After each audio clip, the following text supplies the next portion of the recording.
Hi, Hal. So everybody wanted to track, the daily expenses at least once a year, and since this is a year end, and many people have even take it as a near resolution.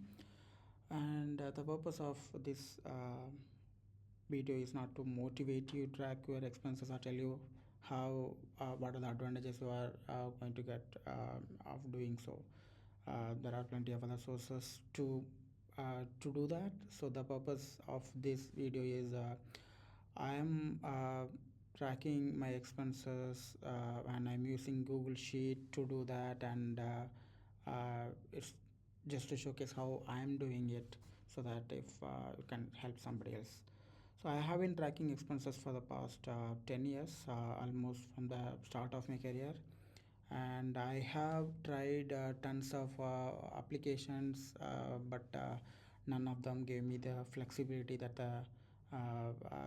a sheet Google Sheet gives me.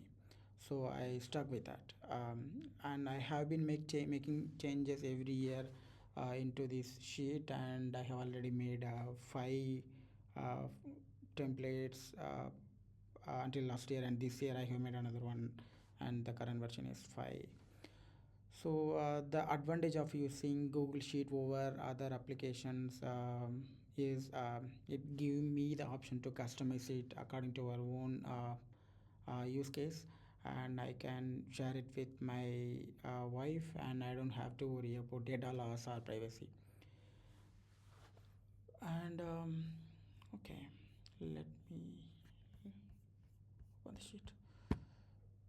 So this is a sheet that I am currently following in the. So I have 12 different sheets to track each individual month's expenses, and I have a source sheet, and this is where I feed all my accounts. For example, I have a Canara Bank account, I have HDFC, and I also have a HDFC credit card. I have Sodexo, and I also have some money in my hand, so I have different accounts for them, and I also have different categories to track, assign different categories to the expenses I do. So these are the expenses I mostly use. For example, I have food and drinks, so the expenses I made on dine out, lunch, tea, juice, I track them under food and drinks, and I have personal and transport, like whatever the expenses, whatever I spend for my bikes and cars, like fueling, maintenance, insurance, train ticket, bus ticket, Uber, Rapido, all those things goes under transport, and yeah, like this I have so many other expenses. And so when I started it, I didn't had much, but over the year I started to add so many categories, and I now I have like 20 different categories. And so all these data is fed to each individual month's data. For example, when I go to the January month's expenses, and this is how it looks like.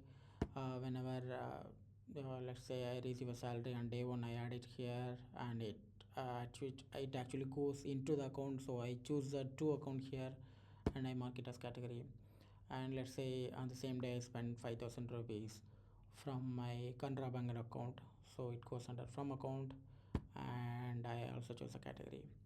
And let's say I transfer 25,000 from HDFC to Canara, I track it like this. And so this is one example where I use my credit card, and I also pay my credit card 5th January, and I choose from account and to account as uh, a HDFC. And so at first, when the year start, I make a copy of the spreadsheet, and I enter all these details manually from my at 31st November I fill in all these details, whatever I have in my hand, whatever I have in my Canara Bank account and my in HDFC account, and all those things. And if you notice that the credit card expense goes in negative, because we don't have the balance in the credit card, whereas we only have outstanding. So whatever outstanding amount we have in the credit card, it will be in minus. And this is outstanding money I have. So that's the sum of all the money, and ignoring the outstanding money in my credit card. And from the February month itself, so I have, you know we don't have to hard code this information anymore. This will be read from the January sheet from in this column, and I can start filling up for the next month also.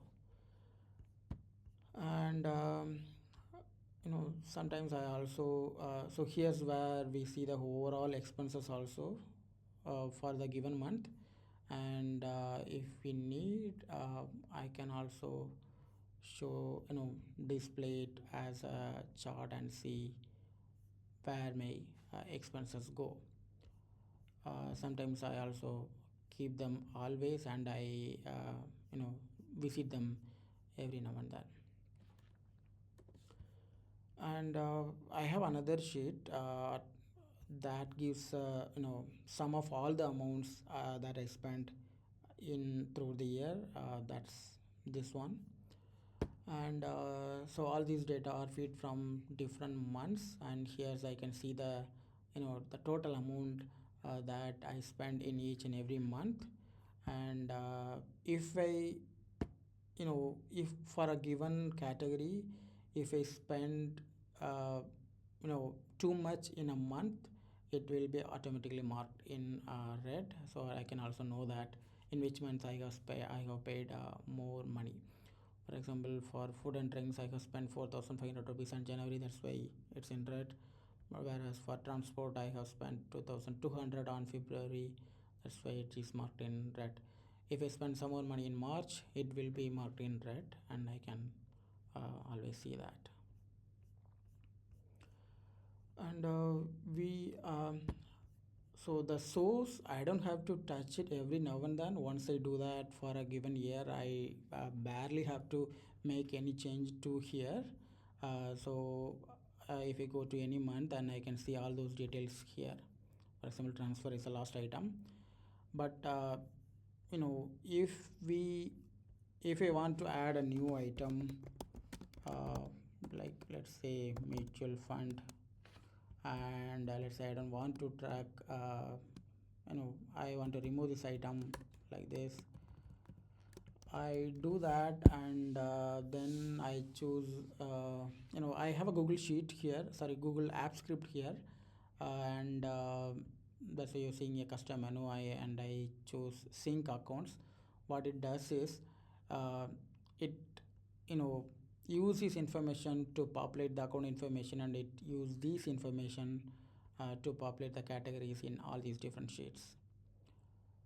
So it is running. Once it runs, so it will start applying the categories in each and every different sheets. Now if we see, I will see mutual fund here, and I don't see the do not track column anymore.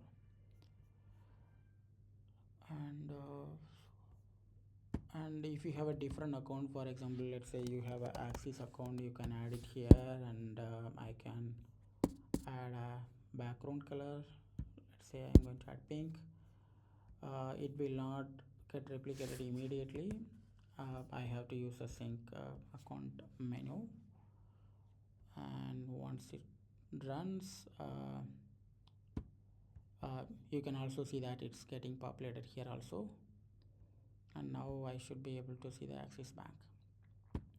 And if you notice that the color is also synced from this column, you can leave it blank, or if you want to give some colors for each different accounts, you can do that as well. Now my Axis Bank expenses will be in pink.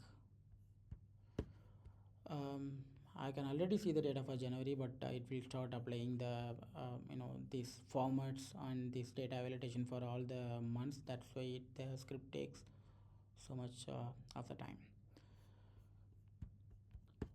Okay, that's all I have. Feel free to start using this sheet if you think it will help you, and you can also get back to me if you think that's a better approach. And having said all these things, the using any tool is shouldn't be a concern for tracking the expenses. You don't even have to use an app or an Excel sheet. You can even track it in a monthly diary. But being consistently recording the expenses, that's when you will start to see the benefits. Thank you.